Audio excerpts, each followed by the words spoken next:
Hello po mga kabayan, kamusta po kayo? Sana po nasa maayos po kayong kalagayan. Muli po ang inyong katambay, si Kamanong po dito po sa Tambayan mga kabayan ay nagbabalik po at tayo po ay magsama-sama magkomentuhan. Mag-umpisa na po tayo, komentuhan po natin. Ito pong kumakalat sa social media at pinag-uusapan na po ngayon. Ito pong napahayag daw po o saloobin ni Senador Joel Villanueva. At meron din po siyang pahayag. Pakinggan din po natin yung kanyang pahayag. Pero basahin po muna natin itong pinag-uusapan po sa social media, mga kababayan. Ito po. Yan po ang kumakalat sa social media na pinag-uusapan na po. Ayon po dito, mga kababayan. Ayon po, aminin daw po. Aminin ko, inggit ako kay Cheese. Kasi siya nagkalakas agad ng loob, pumanig sa tama. Baba, pambihira. Ako, hindi ko alam kung paano sisimulan. Pero, ayon sa kanya, sigurado hindi ako mag-stay kung nakita kong mali. Mga kababayan, yan po ang pinag-uusapan sa social media. Aminin ko, inggit ako kay Cheese kasi siya nagkalakas agad ng loob, pumanig sa tama. Ako, hindi ko alam kung paano sisimulan. Pero, sigurado hindi ako mag-stay kung nakita kong mali. Yan po pinag-uusapan ngayon. Pero, pakinggan po natin yung kanya naman pong pahayag. May pahayag po siya mga kababayan. Ito po. Ito naman po ang kanyang pahayag. At kinukundina niya po ang gobyerno na tinatawag ng kanyang ate na bangag. Pakinggan po natin si Senadora Villanueva.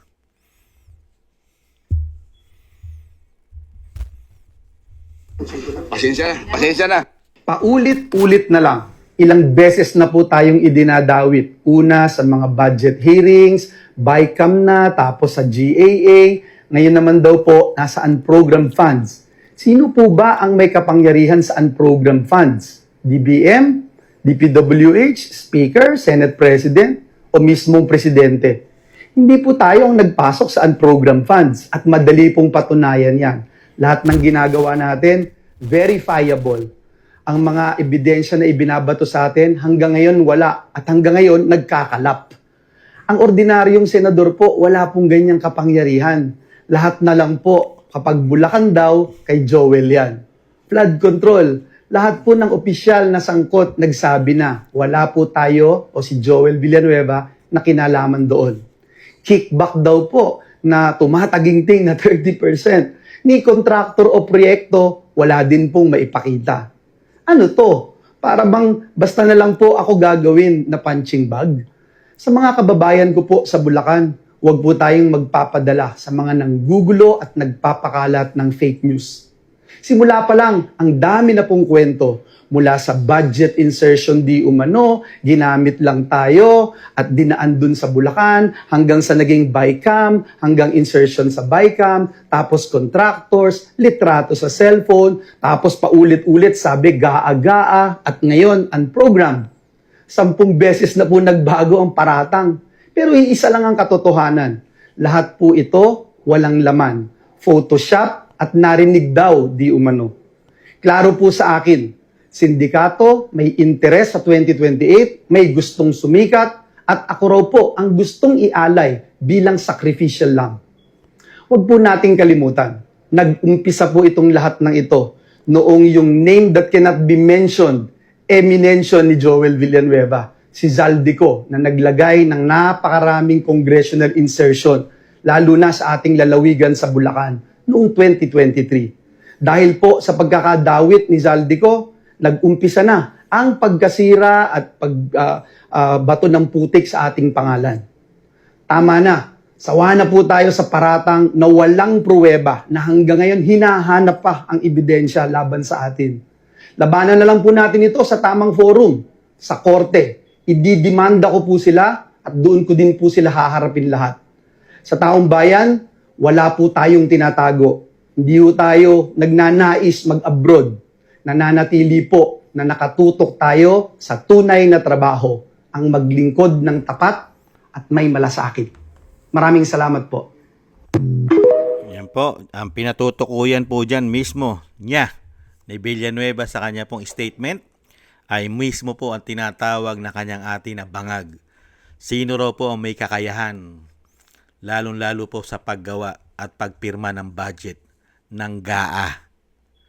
Sino po ba? At sino po, mga kababayan, ang pinakamalaki raw po ang pinasok na pera para sa mga congressman sa mga distrito? Pinangalanan niya po mismo si Saldico. Kaya po si Saldico, napakarami pong nalalaman ni Saldico. Alam po ni Saldico lahat ang mga nagkamal ng pondo ng mga congressman sa mga distrito. Lalong-lalo po ang Bulacan. Yung mga kaalyado nilang congressman sa Bulacan. Hindi po ba? Nagkamal na isang damukal na budget. Alam na alam ni Saldico yan. At hindi naman po gagawin ni Saldico yan kung wala pong basbas ng mas mataas sa kanya. Sino po ba mas mataas kay Saldico? Hindi po ba ang Speaker of the House? Nung panahon na yun ay si Tamba. Sino naman po mas mataas kay Tamba na pumipirma ng budget? Hindi po ba ang kanyang pinsan? Ang tinatawag po na kanyang ate na bangag. Kaya kung totoo at may bayag itong si Villanueva at itong yung kumakalat po ngayon sa social media na siya raw po ay naiinggit kay Cheese dahil nauna nang lumipat sa tama.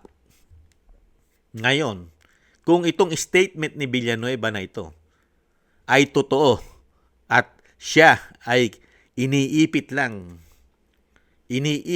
daw siya dahil dun sa mga may interes politikal.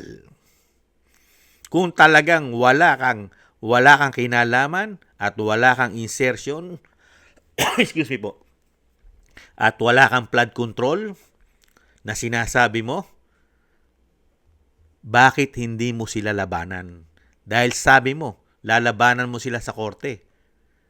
Napakabigat kasi sa panahon ngayon ng kalaban mo. Nakita mo si Jinggoy? Si Jinggoy, hindi siya nagpadaig at hindi siya natakot na labanan yung napakataas na may kapangyarihan ngayon. Dahil alam ni Jinggoy na katulad mo rin na sinasabi mo, Senador Joel Villanueva, nagawa-gawa lang at wala silang ebidensya. Ngayon ka masusubok ng taong bayan diyan sa sinasabi mo na wala ka talagang kasalanan at yan ay lahat ay gawa-gawa lang nila. Malalaman ngayon ng taong bayan kung itong statement na lumalabas ngayon na ikaw ay naiinggit kay Cheese, pag ikaw ay lumipat at sumama sa kanila, nangangahulugan lang na lahat ng sinabi at pahayag mo ngayon na ay ang tinuturo mo na lahat ng may kasalanan ng korupsyon, lalong-lalo ang isang damukal na insertion at ang ginawa sa GAA, sasamahan mo sila? Ano ang ibig sabihin yan? Pag ikaw ay lumipat, sinamahan mo ang grupo nila. Hindi ba lalabas na totoo na meron ka talagang insertion at flood control scandal? Yun lang po ang maiisip ng taong bayan. Dahil kung ikaw ay walang kasalanan, lalabanan mo sila. Kahit saan man, uri ng laban, hanggang sa korte, hanggang sa sandigang bayan, pati ang ombudsman, lalabanan mo. Pati DOJ, hindi ka matatakot dahil ikaw ay nasa tama. Katulad ng ginawa ni Jinggoy, nakikipaglaban siya. Kung ikaw ay nasa tama, magpapakulong ka rin kung ikaw ay ginigipit dahil pinopolitika ka. Dahil darating naman ang panahon, lalabas naman katotohanan at makakalaya ka. Hindi po ba? Yun ang logic nun eh. Unang-una, mapera ka. Hindi ka naman naghihirap. Napakarami mong pera. Pwede kang kumuha ng magagaling na abogado na magtatanggol sa iyo. At kumpleto ka naman. Meron ka naman ebidensya. Dahil ikaw na mismo nagsasabi na wala kang pinasok. Wala kang pinasok na request para makakuha ka ng extra budget para sa sinasabing flood control na binibintang sa iyo. Hindi po ba? Kasi nagtataka rin naman kami, katulad ko po mga kababayan, napakarami pong congressman sa mga distrito ng Bulacan. Hindi po yata bababaya sa 6 o 7 na congressman sa Bulacan. Pero ni isa, wala pong iniimbestigahan pa ang ombudsman. Hindi po ba kayo nagtataka? Tanging si Villanueva pa lang at ang mga contractors na Diskaya at ang mga engineer ng DPWH ang kanila pong iniimbestigahan at pinakukulong. Pero mga congressman na binigyan ni Saldico at nabigyan ng isang damukal na pondo ang kanilang mga distrito, tahimik na tahimik sa investigasyon ang ombudsman. Hindi po ba nakapagtataka? Kaya itong sinasabi ni Villanueva may katotohanan. Dahil siya lang hinipit, may posibilidad na totoo.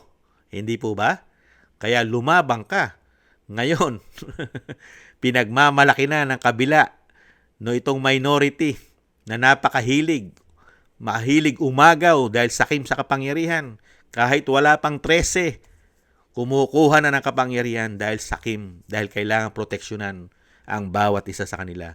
Pag sinamahan mo itong mga sakim at may mga issue lahat halos ng korupsyon, kaisa kanila. Yan lang po ang punto riyan. Excuse me po, hindi po ba? Abangan po natin mga kababayan dahil nagkakaroon po ng dalawang side.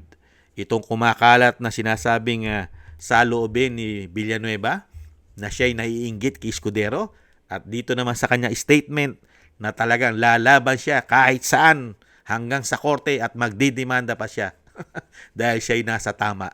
Malalaman po natin kung tatamaan siya. Hindi po ba? Pero pagka iulitin po natin, pag ginawa niya yung ginawa ni Jinggoy, hahangaan siya ng taong bayan dahil meron kang palabra de honor. Hindi po ba? At maniniwala pa sa yung taong bayan na hindi totoo ang binibintang sa iyo at ikaw ay pinupolitika lamang. Hindi po ba? Yan po mga kababayan, ang komento po natin kay Senador Joel Villanueva. Ang dalawang party po, side by side ng senador. Maraming salamat po mga kababayan sa nagusto po natin tambayan mga kababayan sa YouTube at TikTok at ganoon din po sa ating mga subscribers at patuloy nagsusubscribe sa mga nagko-comment, like, share, and subscribe. Shoutout po sa inyo lahat. Thank you po. At syempre po maraming salamat din po. Thank you po sa nagbibigay po ng tulong at biyaya. Shoutout po kay Eric Hershaw from Canada. Baby Roman at Ate Isa from Cagayan Valley. Jem Aris from United Arab Emirates. Ani Jo. Kay Mary Natividad Blinden from Netherlands. Gay at Shena. Tatay Nick from Toronto, Canada. Kay Mila Yi. Kay Felipe Shapno from Texas, USA. Jesus Valdepena. Rolando Guerrero. Kay Mika Legaspi. Maraming salamat po sa inyo mga kabayan at shoutout po sa inyo lahat. Ingat-ingat po kayo, lalong-lalo po sa inyo po mga paggawa. At God bless po sa inyo lahat. Thank you po mga kabayan at tiis-tiis lang po muna tayo. Kailangan po natin magtiis. Muli po, bye-bye.